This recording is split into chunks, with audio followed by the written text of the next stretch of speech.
अजी सुनते हो? बसंती की सहेली रेखा ने उसे गले लगाते हुए खुशी से बताया कि मेरे घरवालों ने आज मेरी शादी तय कर दी है।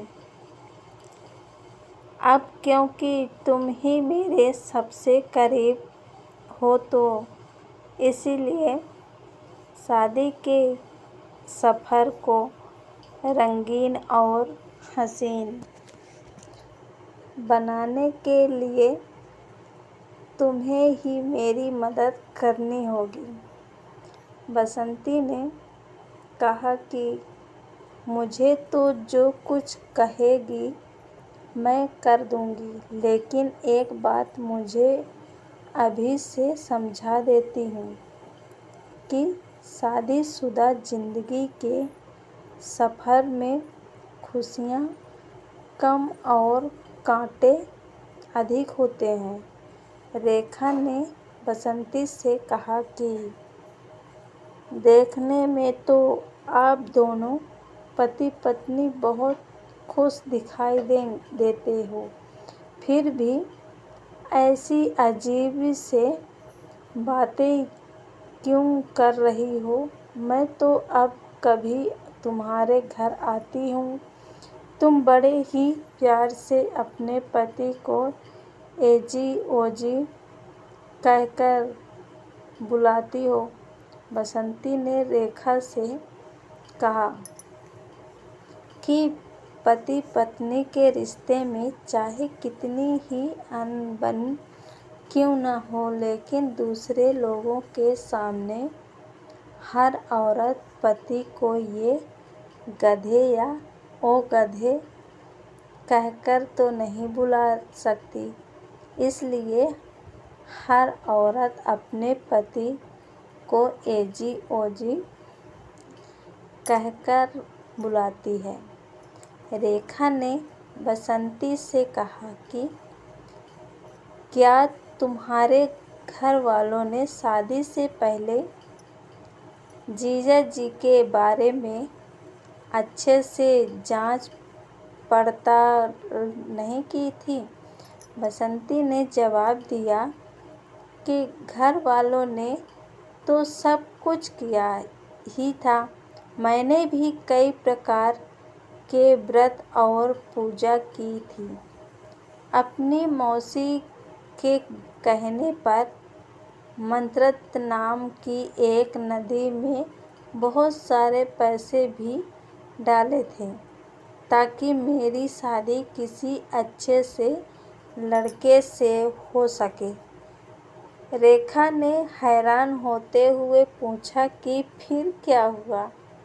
बसंती से बताया कि जब शादी के बाद मैंने मंत्रत नदी से इस बारे में शिकायत की तो मुझे यह जवाब मिला कि जितने पैसे तुमने दिए थे उसमें तो ऐसा लड़का ही मिला सकता था।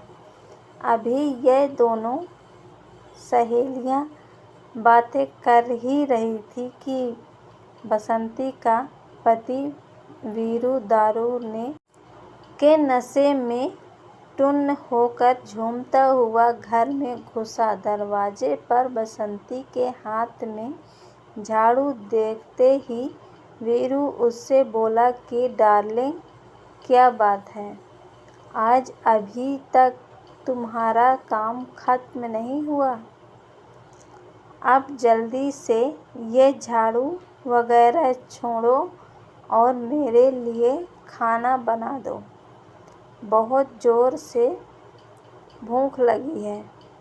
जैसे ही बसंती रसोई घर में खाना बनाने के लिए गई तो रेखा ने वीरू से कहा कि जीजा जी, मैंने सुना है कि जो लोग शराब पीते हैं उनकी कोई भी दुआ कबूल नहीं होती। वीरू ने नशे में जोर से हंसते हुए कहा कि जिन्हें दारू मिल जाती है उन्हें दुआ की ज़रूरत ही नहीं होती। वैसे आज तुम हमारे घर का रास्ता कैसे भूल गई?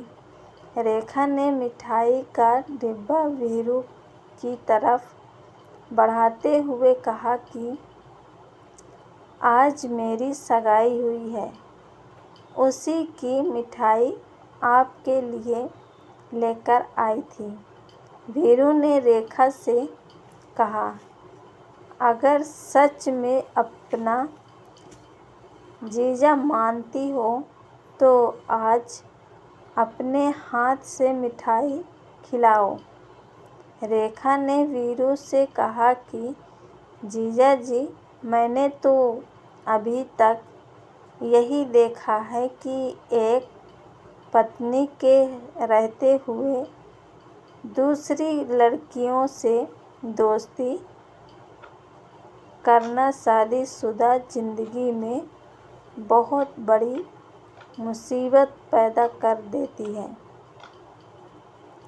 दारू के नशे में झूमते हुए वीरू ने जवाब दिया कि कायर लोग तो मुसीबत को देखते ही उससे डर कर दूर भागते हैं, जबकि बहादुर लोग ही हटकर मुसीबतों का मुकाबला करते हैं।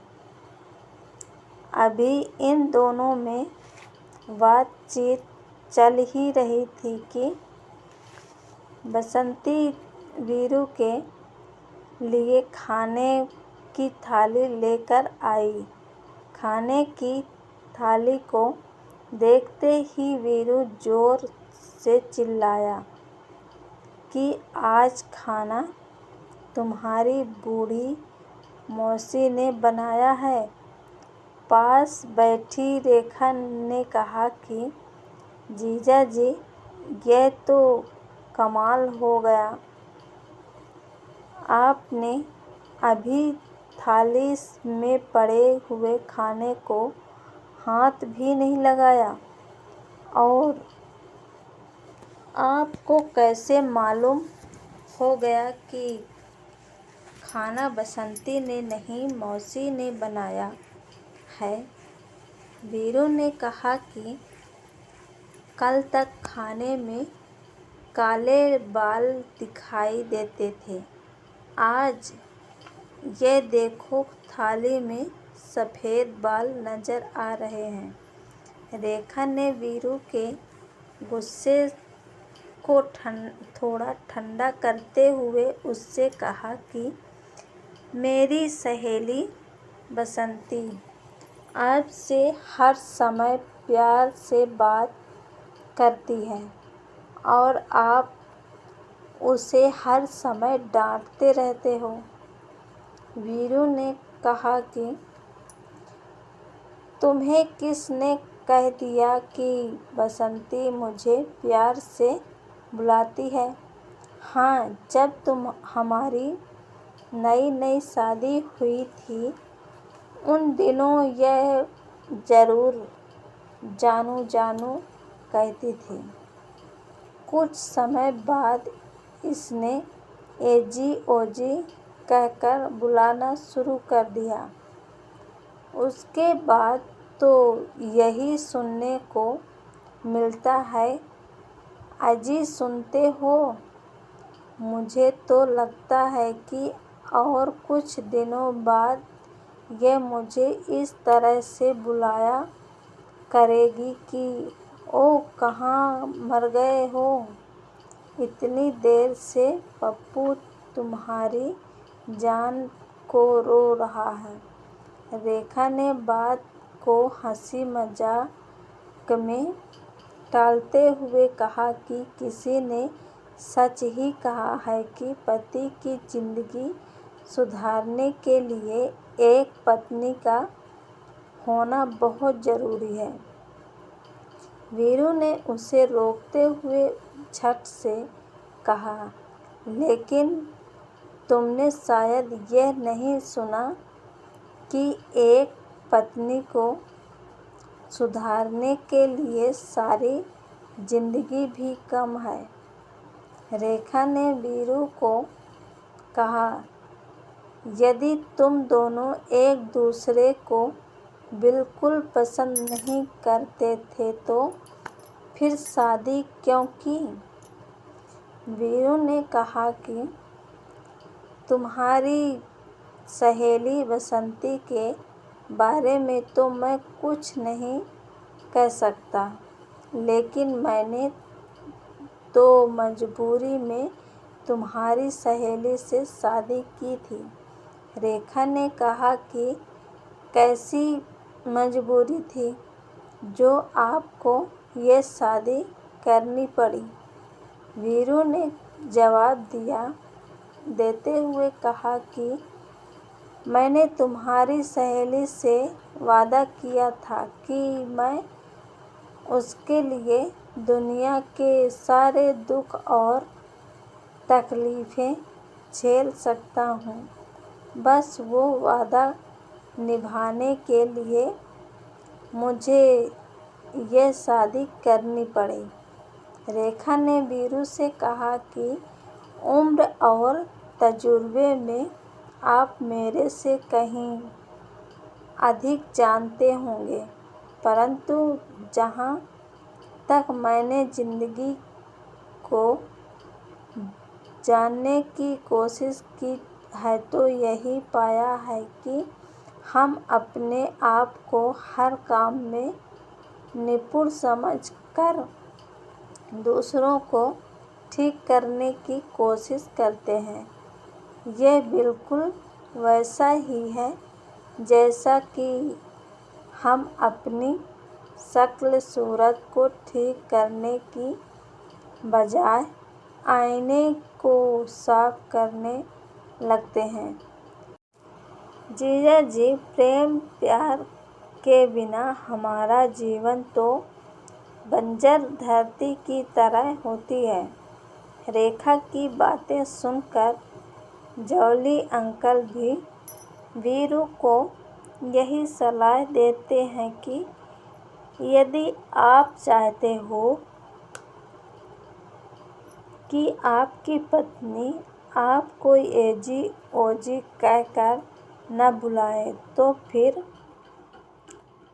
आपको अपने जीवन में प्रेम पैदा करना होगा।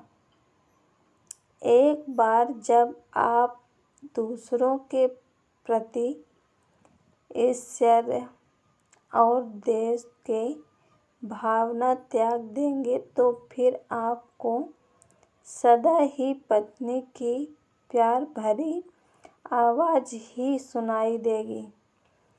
आपको कभी भी ये नहीं सुनना पड़ेगा कि अजी सुनते हो, कोई भी व्यक्ति कभी पूर्ण नहीं होता और कोई भी हर समय नहीं जीतता।